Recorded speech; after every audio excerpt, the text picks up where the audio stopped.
Hai, selamat pagi. Assalamualaikum warahmatullahi wabarakatuh. Senang Ibu bisa bertemu kembali dengan anak-anak Ibu.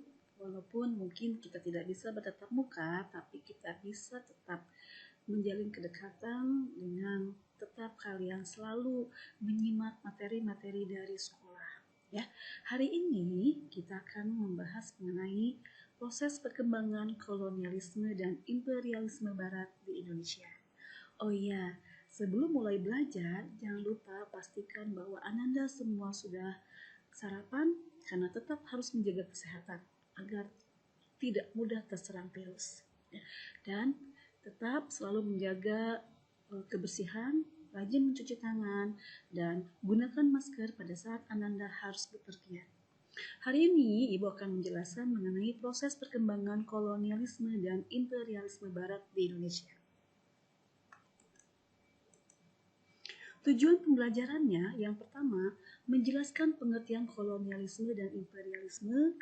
Yang kedua, mendeskripsikan latar belakang kedatangan bangsa Barat. Yang ketiga, menjelaskan masuknya kekuasaan asing di Indonesia. Keempat, menjelaskan pengaruh kolonialisme dan imperialisme. Yang kelima, menjelaskan perlawanan bangsa Indonesia. Proses kolonialisme dan imperialisme diawali dengan suatu masa yang dinamakan penjelajahan samudra atau the Age of Discovery. Dan ini berlangsung mulai abad ke-15 yang memungkinkan bangsa Barat berlayar ke benua lain. Nah, pasti semua ada faktor pendorongnya. Faktor pendorong mengapa bangsa Barat berani untuk melakukan pelayaran ke benua lain atau faktor pendorong dari penjelajahan samudra.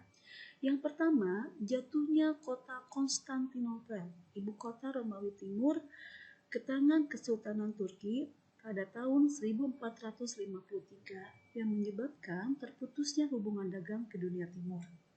Yang kedua, kisah perjalanan Marco Polo, seorang pedagang dari Venesia, Italia yang dituangkan dalam buku Book of Various Experiences.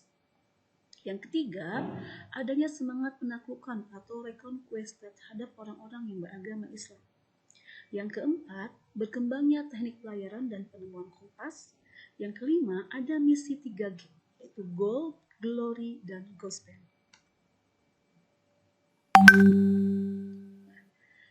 Dari faktor pendorong itu, maka muncullah keinginan untuk menguasai, yang kita kenal istilahnya menjadi kolonialisme dan imperialisme.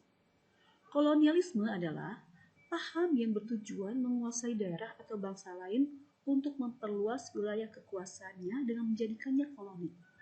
Sedangkan imperialisme adalah suatu paham yang bertujuan menjajah negara lain guna mendapatkan kekuasaan dan keuntungan. Hari ini kita mengenal imperialisme ada dua, yaitu imperialisme kuno dan imperialisme modern.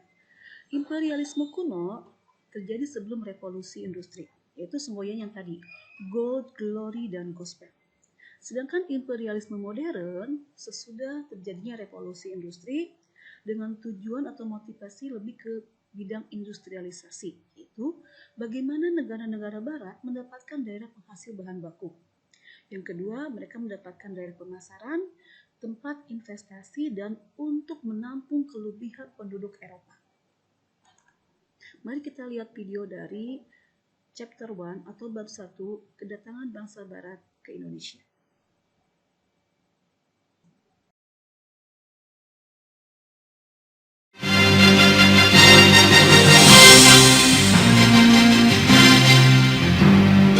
Pada zaman dahulu, bangsa Barat datang ke Indonesia dengan membawa misi 3G.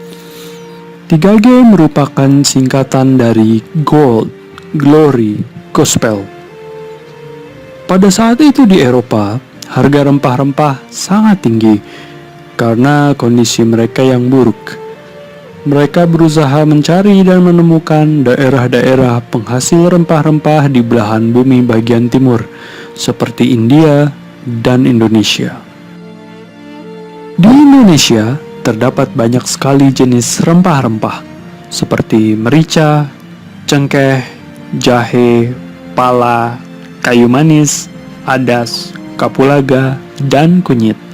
Dengan membawa misi 3G, bangsa Barat melakukan perdagangan dan penaklukan daerah penghasil rempah-rempah. Mereka juga melakukan penyebaran agama. Salah satu dampaknya adalah membaiknya kondisi ekonomi Eropa dan mereka memulai revolusi industri.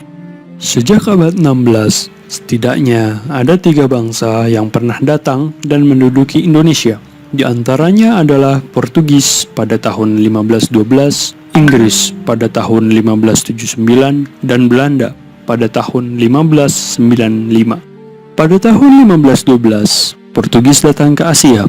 Portugis merupakan bangsa Eropa pertama yang datang ke Asia. Awalnya, bangsa Portugis berniat untuk pergi ke India, namun usahanya tidak berhasil. Akhirnya, Portugis menguasai Malaka dan Myanmar. Pada tahun 1512, di bawah pimpinan Antonio de Abreu dan Francisco Serrao, Portugis berhasil menginjakkan kakinya di Indonesia, tepatnya di Maluku. Kemudian, Inggris menggantikan kekuasaan Portugis di Maluku dan membuat sebuah persekutuan dagang yang dikenal dengan East India Company atau EIC. Pada tahun 1602, Peter Booth pun ditunjuk sebagai Gubernur Jenderal VOC yang pertama.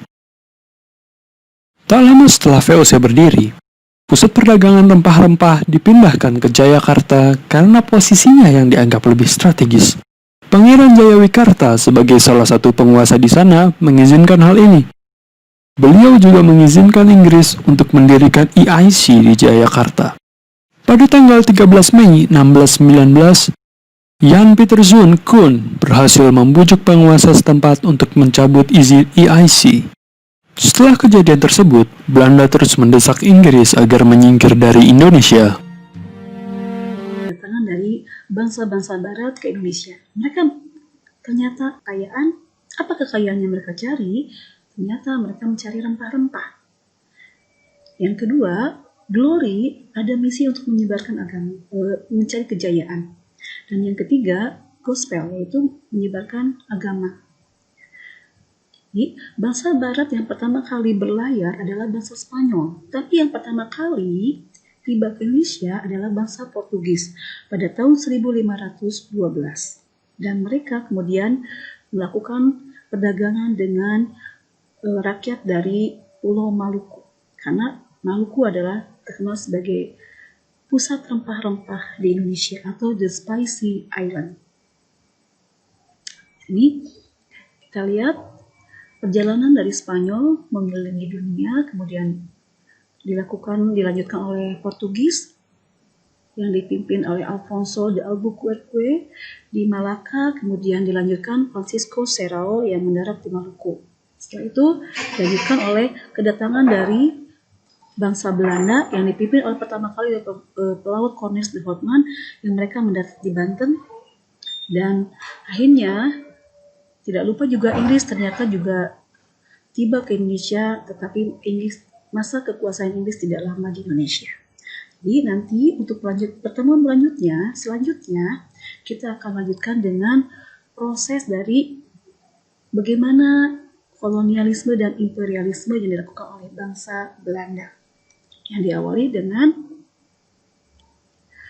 mendirikan VOC atau Verenigde Oost-Indisch Company, yaitu sebuah perusahaan dagang yang didirikan oleh para pedagang Belanda di Indonesia, tetapi mereka diberikan hak istimewa atau hak oktroy oleh pemerintah Belanda, sehingga VOC menjadi kongsi dagang terbesar dan berhasil memonopoli perdagangan di seluruh Indonesia.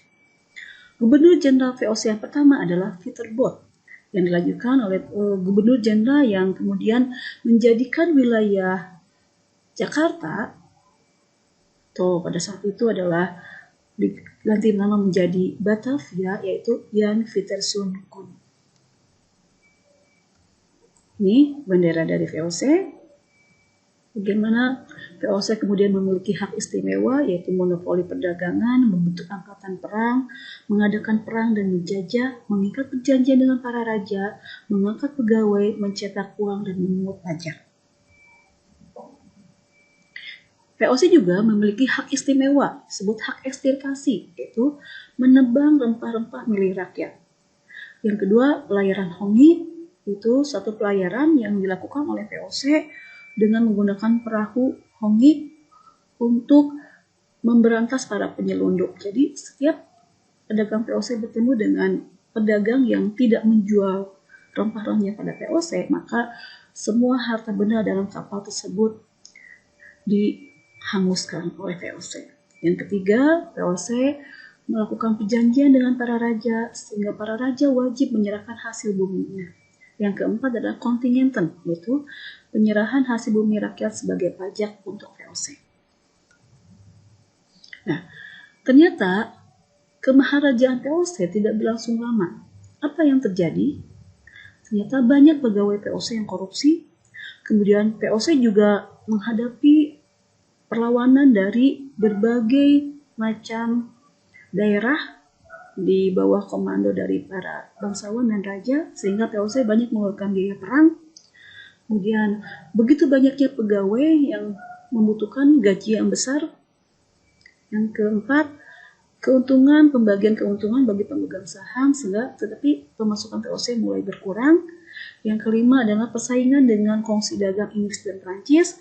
Kemudian adanya perubahan politik di negeri Belanda. Pada saat itu, Belanda dikuasai oleh Prancis. Ya, demikian untuk materi dari Ibu hari ini. Semoga bisa bermanfaat. Kita lanjutkan untuk materi berikutnya di pekan berikutnya. Assalamualaikum warahmatullahi wabarakatuh. Tetap semangat, selalu jaga kesehatan, dan tetap menjaga protokol kesehatan. Assalamualaikum.